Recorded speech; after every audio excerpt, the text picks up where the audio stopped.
The cooling event that kicked off the modern ice age is the Eocene-Oligocene cooling that happened around 34 million years ago, as we can see in the graph to the bottom left, where we have the sharp dip in temperature and Antarctic glaciation at the Eocene-Oligocene boundary, which marked the first time Antarctica was fully isolated tectonically as a continental mass that allowed the waters around it to cool drastically and allowed the South Polar region to cool and glaciation to expand in that area. However, the northern hemisphere didn't really catch up until around 3 million years ago in the Pliocene epoch, which is around when the modern day rapid glacial cycles, interglacial cycles, began to oscillate, as we can see in this graph here going back almost a million years. This graph represents the interglacial cycles of the modern ice age, at least in the most recent part of it. And we'll talk about why these oscillations occurred and what the oscillations have caused in terms of effects on biology and evolution, etc., in some later slides. But before we get to that, we'll talk about the evidence that we have for the ice age.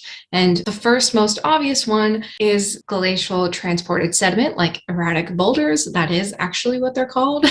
And these boulders basically give us an idea of where glaciers have moved over continents, because those boulders couldn't have been moved in any other way as long as they're, far away from a mountain alluvial source and they're too big to have been carried by fluvial sources. Then we know that they were glacially transported. Glacial till and buildups of this till as what's called moraines have also provided glacial extent, how far the glaciers have expanded southward and their extent before they melt and retreat. And moraines of glacial till are basically just piles of the till left behind by the glacier when it started melting, and it marks like the furthest extent of that glacier. But there's also lateral moraines on sides of glaciers and whatnot, so you have to be able to recognize these to really recognize what the end moraine is. But I talk about all this in my glacial depositional environments video, which I'll link up here to the right if you want to check out. Behind moraines are also meltwater filled basins, sometimes forming large lakes like the Great Lakes. And then there's also depressions that aren't necessarily carved by glaciers, but just glacier weight makes depressions on land that can be filled by lakes and bays, such as the Hudson Bay, which fills a glacial depression, such as one caused by the weight of a glacier sitting on it for many years.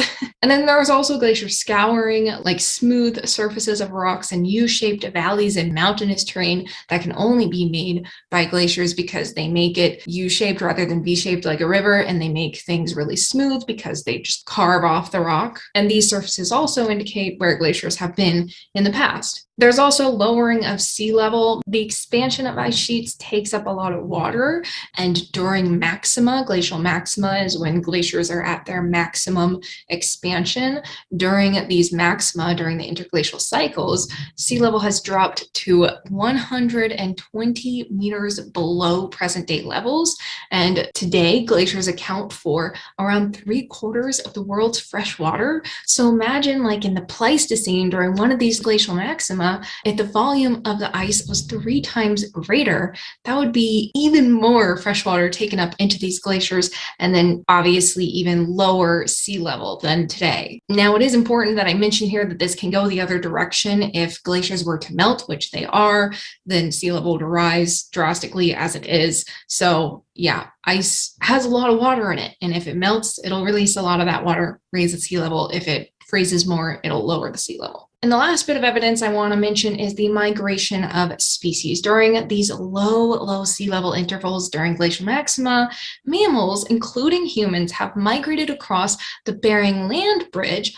from Asia to North America, which has been very important for the spreading of humans and other species across different continental masses. So the lowering of sea level allows continental crust to, rise above that sea level, and then things that don't swim to go across those bridges. And I talk a lot more about the migration of species across land bridges and whatnot during this Neogene period in the Cenozoic, the later half of the Cenozoic, in my Neogene tectonics video, which if it's not out yet on my channel, it should be out very soon. But moving past just evidence now, let's talk a little bit about how environments were changing during the beginning of this ice age and what this cooling brought on, because it wasn't just necessarily cooling.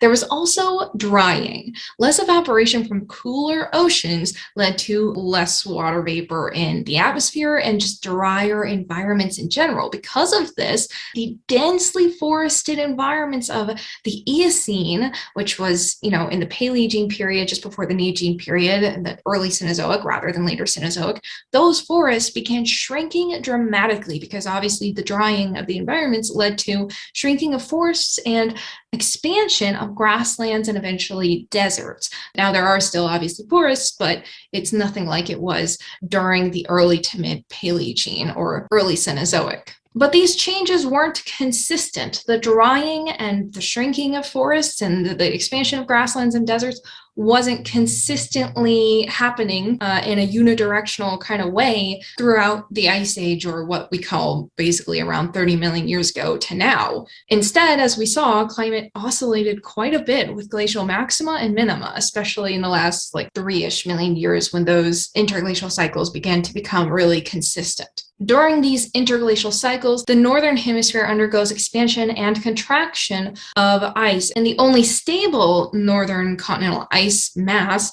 is Greenland during the minima, and then during the maxima it expands southward through North America and then retreats back up north to Greenland again. But the Greenland ice is relatively stable, hasn't really melted throughout the minima or the typical minima in the Ice Age time period. So how have these oscillations affected climate? Well, during the maxima, the glacial maxima, when it's at its most expanded state, the Sahara Desert in Africa and other deserts around the world have expanded. And if you think this is odd because desert equals hot, that's not necessarily true.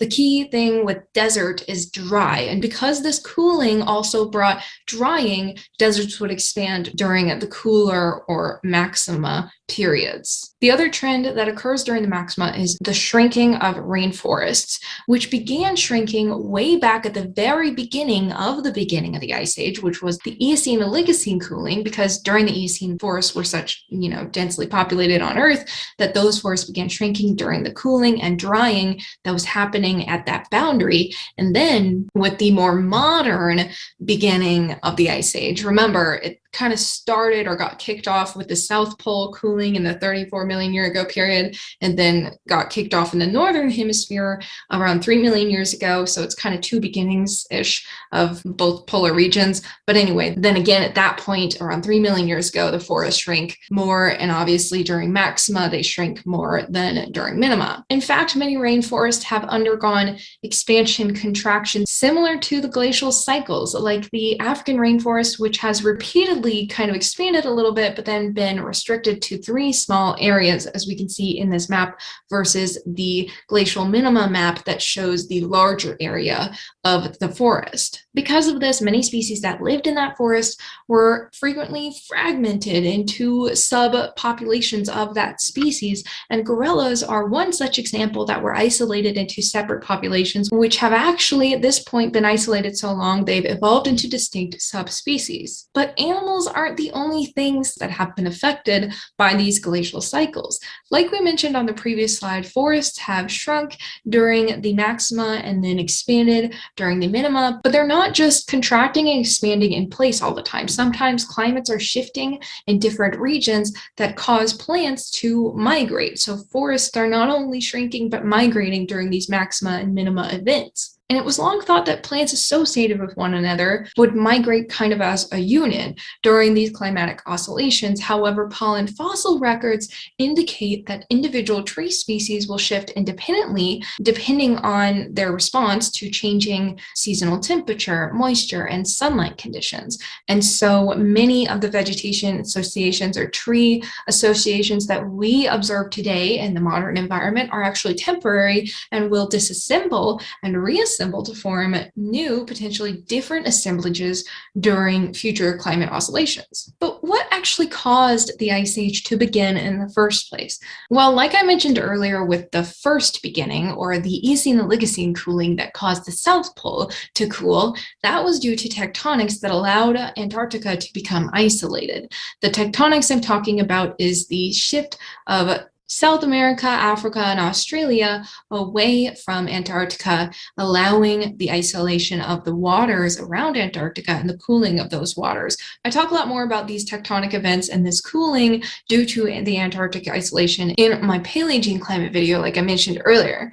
But in terms of the more recent Northern Hemisphere cooling that brought on the more modern Ice Age, interglacial cycle type climate, the connection of North and South America during the Neogene allowed the completion of the modern oceanic conveyor belt, which represents the thermohaline circulation of the ocean, or basically the temperature and salinity, salt dependent circulation of the ocean, in which cold saline dense waters sink to the bottom of the ocean and circulate the deep ocean waters, and the warm, fresher waters circulate at the surface of the ocean. And this is a very well-established circulation pattern in modern day Earth. But before North and South America were connected with the formation of the Isthmus of Panama, Atlantic waters would have flowed freely into the Pacific, causing the mixing between the two waters to decrease the salinity differences between the two water masses, and ultimately the salinity increase of the Atlantic after this pathway had closed and it wasn't able to go mix with the Pacific. That increase in salinity allowed it to sink because of its density and then come back southward rather than going and flowing into the Arctic and warming it. And so it allowed the Northern Hemisphere to cool, just like the isolation of the South Pole Antarctic region was allowed to cool when its waters were isolated from others. But that was the cause for the cooling. What about the cause for the oscillations and the interglacial cycles in the more recent 3 million year ago to now period in our ice age? Why hasn't it just been a steady trend of cooling rather than this up and down trend we see? Well, this is all caused by astronomical factors like Milankovitch cycles. The Milankovitch cycles are basically the changes in Earth's rotation, tilt, and orbit around the sun. And these changes have a consistent periodicity that matches with the interglacial cycles. So basically, Earth's tilt on its axis, or obliquity cycle, has a periodicity of around 40,000 years, and Earth's orbit, whether it's more circular or elliptical, which is called its eccentricity, has around a 100,000 year periodicity. Now, we can see that early on in the Ice Age, the obliquity cycle, the cycle of Earth's tilt on its axis, had a stronger correlation to the glacial cycles than later in the Ice Age, when Earth's eccentricity cycle has kind of taken over the control of the length of the interglacial cycles. But these factors explain why there's oscillations in the climate, not necessarily why the effects of the cooling and warming trends are amplified. And that's why I list positive feedbacks here as well, because these amplify the spikes of each cycle, or minima and maxima. CO2 is one of the major positive feedbacks. And what I mean by positive feedback is something that amplifies the current cooling or warming trend. CO2 amplifies both glacial maxima and minima, as we can see in the graph over here to the right. Basically, carbon dioxide concentrations in the atmosphere have fluctuated very consistently with temperature differences, or glacial maxima and minima. The way this works is basically, for example, during the glacial minima or the warming trends, a decrease in primary productivity, which takes up carbon dioxide, an increase in bacterial organic matter decay, which releases carbon dioxide, and an increase in the melting of methane hydrates, which releases carbon in the form of methane, all cause global warming to become exacerbated. And so this is a positive feedback in the way of carbon dioxide and methane being released even more to the atmosphere due to the warming that was kicked off by these Milankovitch cycles. And then during the cooling periods, the exact opposite happens. And so the freezing of methane hydrates and the decrease in bacterial organic matter decay, and less of carbon dioxide released due to that fact, and an increase in primary productivity, or taking up carbon dioxide and releasing oxygen.